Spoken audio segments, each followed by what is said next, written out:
So I would now invite Mr. Jayant Kawale, Mr. Jayant Kawale, who is the managing director from RattanIndia, which is formerly India Bulls Power.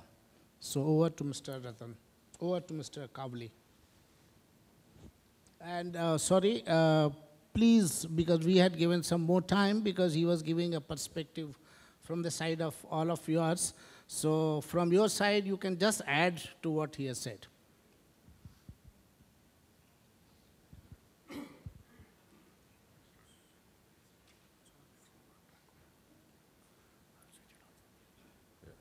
So I'll just talk about a few examples, concrete examples of how private investment has been sought to be made to synchronize with public good through various structures, because it is always constant battle of balancing private profit versus public good, and through various situations we have to find structures which aim at achieving that.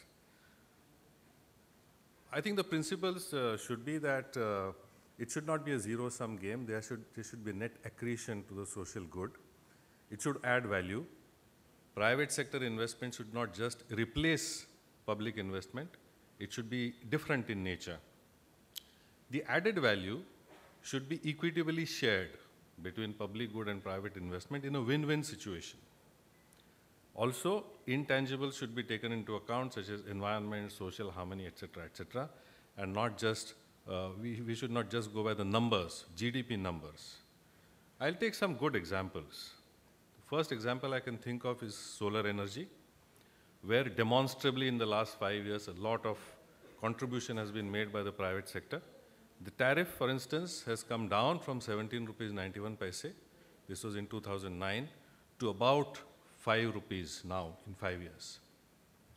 Almost 4,000 megawatt has been added since the National Solar Mission was launched. It was only in a few kilowatt before that, maybe a 2-3 megawatt. So we have added 4,000 megawatt now. This is an important contribution to the National Action Plan on Climate Change. And now India is very much on the world map for solar, though today, unfortunately, only as a market and not as a manufacturer. And there has been enthusiastic response from the private sector. Why? What were the conditions? Multiple conditions which went into this, not necessarily all of them contributed by the private sector, but the way the whole thing has come about. First is the global demand versus supply situation. The prices of polysilicon dropped dramatically. As a result, it simply became cheaper. Second was the political commitment. National Solar Mission, under the name of the first Prime Minister of India, Jawaharlal Nehru National Solar Mission, was launched.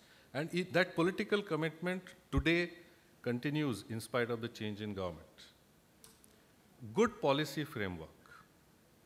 And here, a lot of innovative work was done, and for the first time, two ministries which were at odds with each other, MNRE and Power Ministry, they came together. In fact, some ex-secretaries of MNRE have lamented.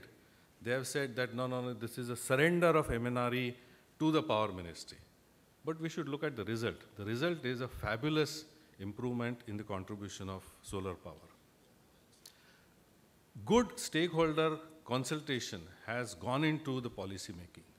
A number of iterative sessions of consultation have contributed to the making of that final policy, the documents, the tender documents.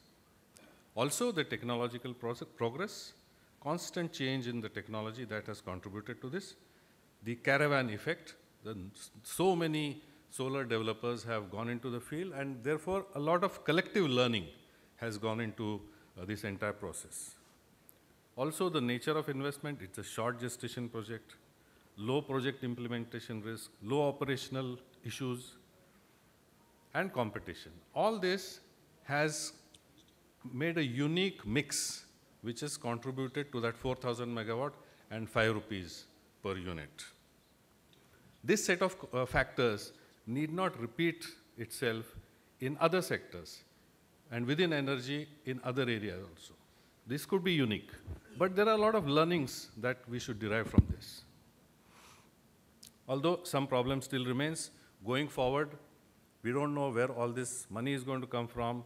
As more and more hundreds of megawatts are added, how are utilities going to pay for this? That is the issue. The future of renewable energy certificates, that is an issue. There are grid issues. You will have to create huge amount of transmission capacities from Rajasthan, from Tamil Nadu, etc.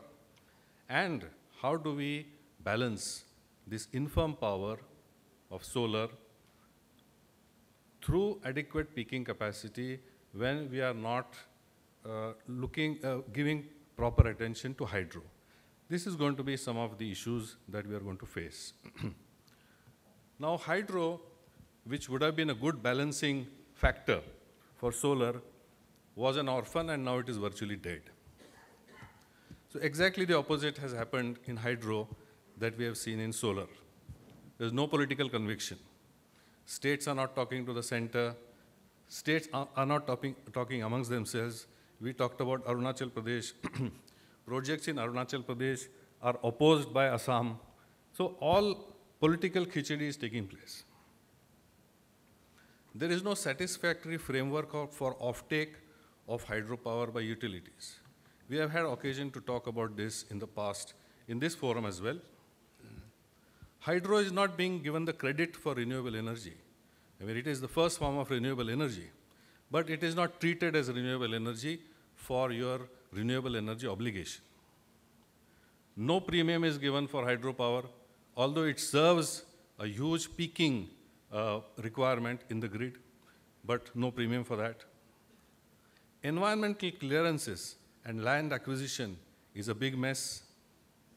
Implementation is technologically stagnant.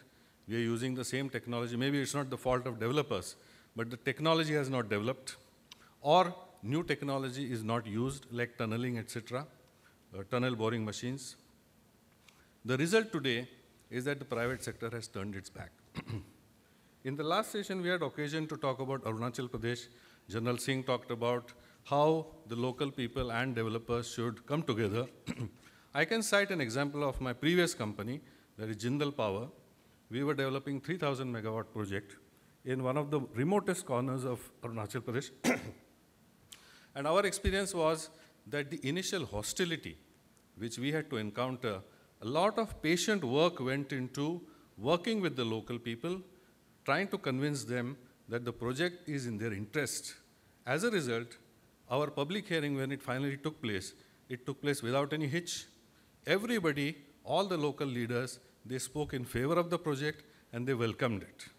Unfortunately, the project is not taking place. Mr. Kawale, if you could conclude now. Right. I will talk about one more example very briefly. That is the case of the distribution franchises in Maharashtra. Now we have two MDs of MSC DCL, the present and the past MDs here. This is an 8-year-old experiment. I would still call it an experiment. But when in 2006-07, when Bhiwandi distribution circle was given over to Torrent, the distribution loss was 42%. Now it is 21%. The payment made by, or the contribution from Bhiwandi to MSC DCL was 37 crores in 2006-07. Now it is 1,000 crores. A dramatic improvement has taken place, and my submission is, for lack of time, I have other examples of distribution franchises in Maharashtra, Nagpur, Aurangabad, but Mr. Gupta, who is here, he can talk about it. I have all the data. Unfortunately, for lack of time, I can't go into this, but we are all talking about generation, transmission, etc. There is a session for distribution. We need to look at the experiments of distribution franchises, starting with Bhiwandi, and see how it was done and how this model of public-private partnership can be replicated elsewhere so that the cash gets generated from the distribution sector. Thank you very much.